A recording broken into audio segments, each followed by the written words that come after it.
சுவாமிஸ் கிச்சனில் நாம் இன்னைக்கு பார்க்க போகிற ரெசிபி சத்துக்கள் நிறைந்த முருங்கைக்கீரை சட்னி.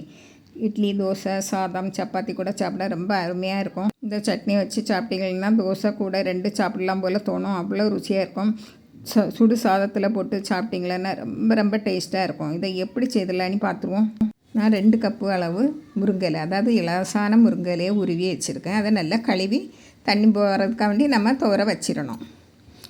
அது ஒரு சைடில் இருக்கட்டும். இப்போ வெறும் கடாயை அடுப்பில் வச்சு ஒரு அரை டீஸ்பூன் எண்ணெய் விட்டால் போதும். எண்ணெய் விட்டு 1 டேபிள் ஸ்பூன் துவரம்பருப்பு, நான் துவரம்பருப்பு போட்டிருக்கேன். நீங்கள் கடலைப்பருப்பு இருந்தால் கடலைப்பருப்பு போட்டுருங்க.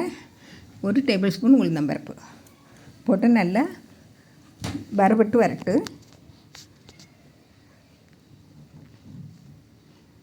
உளுந்தம்பருப்பு இதெல்லாம் கொஞ்சம் செவந்து வந்தோடனே 2 காஞ்ச மிளகாய் போட்டுருங்க. உங்களுக்கு காரத்துக்கு தேவையான அளவு போடுங்க. இதுக்கு 2 காஞ்ச மிளகாய் சரியாக இருக்கும். 1 டேபிள் ஸ்பூன் மல்லி, முழு மல்லி விதையை போட்டு அதையும் வறுத்து விட்டுருங்க. இப்போ ஒரு 10 போல் நல்ல மிளகு, 1/4 டீஸ்பூன் ஜீரகம் போட்டு அதையும் நல்லா பொரிய விட்டுருங்க. ஜீரகம் வெடித்து வந்த உடனே நம்ம இறக்கி ஒரு பிளேட்டில் ஆற வச்சிடலாம். எடுத்து பாருங்க, நான் ஆற வச்சாச்சு. இது இருக்கட்டு. இப்போ இந்த கடாயில் 1 டீஸ்பூன் எண்ணெய் விடுங்க. எண்ணெய் காய்ச்சதும் 3 பல் பூண்டு, அது லேசாக பொரிஞ்சதும் ஒரு பெரிய வெங்காயத்தை பொடியாக கட் பண்ணி போட்டிருக்கேன். அது கொஞ்சம் கண்ணாடி பதம் வரணும். கொஞ்சம் லைட்டாக நிறம் மாதிரி வரும், அவ்வளோதான். ரொம்ப நிறம் மாதிரி வரணும்னு தேவையில்லை. கொஞ்சம் நிறம் மாதிரி வந்துட்டு கண்ணாடி பதம் மட்டும் வந்துட்டு இப்போ ஒரு 2 பெரிய மீடியம் சைஸ் தக்காளியை பொடியை கட் பண்ணி போட்டிருக்கேன். அதையும் நல்லா போட்டு வதக்கி விடுங்க. இது நல்லா சீக்கிரம் வதங்கி வர்றதுக்காக ஒரு 1/4 டீஸ்பூன் உப்பு போட்டு நல்லா வதக்கி விட்டுருங்க. இது கூட ஒரு சின்ன கொட்டைப்பாக்கு அளவு புளி போட்டு அதையும் நல்லா வதக்கி விட்டுட்டு மூடி வச்சு நல்லா வதக்கி விடுங்க. நம்ம எண்ணெய் அதிகமாக சேர்க்காதனால மூடி வச்சு வதக்கி விட்டால் சீக்கிரம் வதங்கிடும் தக்காளி. பாருங்க, இன்னும் ஒரு நேரம் மூடி வச்சு நல்லா வதக்கி விட்டுருங்க. தக்காளி கொஞ்சம் மசிஞ்சு வரணும். நல்லா மசிஞ்சு வந்தோடனே நான் ஒரு பச்சை மிளகாய் போட்டிருக்கேன். உங்களுக்கு கூட ஒரு பச்சை மிளகாயும் போட்டு நீங்கள் வதக்குனீங்கன்னா நல்லா டேஸ்ட்டாக இருக்கும். காஞ்ச மிளகாயும் பச்சை மிளகாயும் சேர்ந்து வர்றது ரொம்ப நல்லா டேஸ்ட்டாக இருக்கும். இப்போது நம்ம கழுவி வச்ச முருங்கையிலையே போட்டுருவோம்.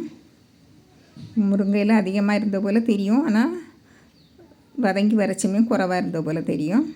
பாருங்கள், நல்லா வதக்கி விடுங்க. குறைஞ்சது ஒரு 3 நிமிஷம் நீங்கள் நல்லா வதக்கி விடணும். அப்படின்னா தான் அந்த முருங்கையில் நல்லா வெந்து வரும். நல்லா கிளறி விட்டுக்கிட்டே இருங்க.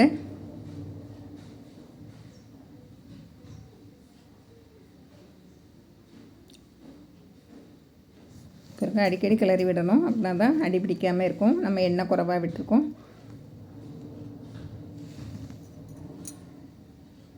இப்போ 3 நிமிஷம் ஆயிடுச்சு.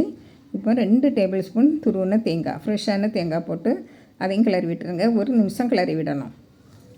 உங்களுக்கு தேங்காய் துருவல் போட விருப்பம் இல்லைன்னா பொட்டுக்கடலை போட்டுக்கலாம். 2 டேபிள் ஸ்பூன் பொட்டுக்கடலை போட்டு 1 நிமிஷம் வதக்கி விட்டுருங்க. நல்லா வதங்கி வந்துடும். அதுவும் நல்ல டேஸ்ட்டாக இருக்கும்.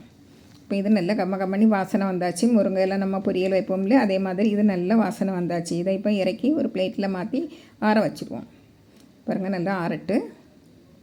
இப்போ இதை நல்லா ஆறிட்டு இப்போ நம்ம முதல்ல காஞ்ச மிளகாய், மல்லி, பருப்பு எல்லாம் வறுத்தோம் இல்லையா, அந்த இதை போட்டு நல்லா பொடி பண்ணிடுங்க. நல்லா பவுட்ரு பண்ணிடுங்க. பாருங்க, நல்லா பவுட்ரு பண்ணியாச்சு. இப்போ இதில் நம்ம வதக்கி வச்ச முருங்கையில் வெங்காயம், தக்காளி எல்லாம் போட்டு நல்லா கொஞ்சமாக தண்ணி, அதாவது ஒரு 2-3 டேபிள் ஸ்பூன் தண்ணி விட்டு அரைச்சி எடுத்துடணும். உப்பு 1/2 டீஸ்பூன் உப்பு போட்டுருங்க. உப்பு போட்டு குறைவரப்பாக அரைச்சி எடுக்கணும். ரொம்ப நேரம் நல்லா வலுவலுன்னு அரைச்சக்கூடாது, நல்லா இருக்காது. இப்போ இதில் உங்களுக்கு தேவையான கூட கொஞ்சம் தண்ணி விட்டு எடுங்க. அதாவது இட்லின்னா கூட கொஞ்சம் தண்ணி வேணும். நான் தோசைக்கு எடுக்கிறதுனால இப்படி கட்டியாக வச்சுருக்கேன். இதில் தாளித்து விடுங்க. விருப்பம் இருந்தால் தாளித்து விடுங்க, இல்லைன்னா வேண்டாம்.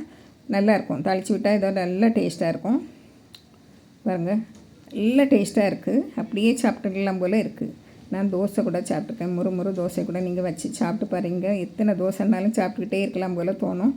இந்த சட்னி வச்சு சாதத்து கூட போட்டு பிசைஞ்சு சாப்பிட்டாலும் ரொம்ப அருமையாக இருக்கும். பாருங்கள், இந்த தோசை கூட சாப்பிட்டா எவ்வளோ டேஸ்ட்டாக இருக்குது. இதே மாதிரி நீங்களும் செய்து பாருங்கள். பிடிச்சிருந்தால் லைக் பண்ணுங்கள், ஷேர் பண்ணுங்கள், கமெண்ட்ஸ் பண்ணுங்கள், மறக்காமல் சப்ஸ்கிரைப் பண்ணுங்கள். தேங்க்யூ.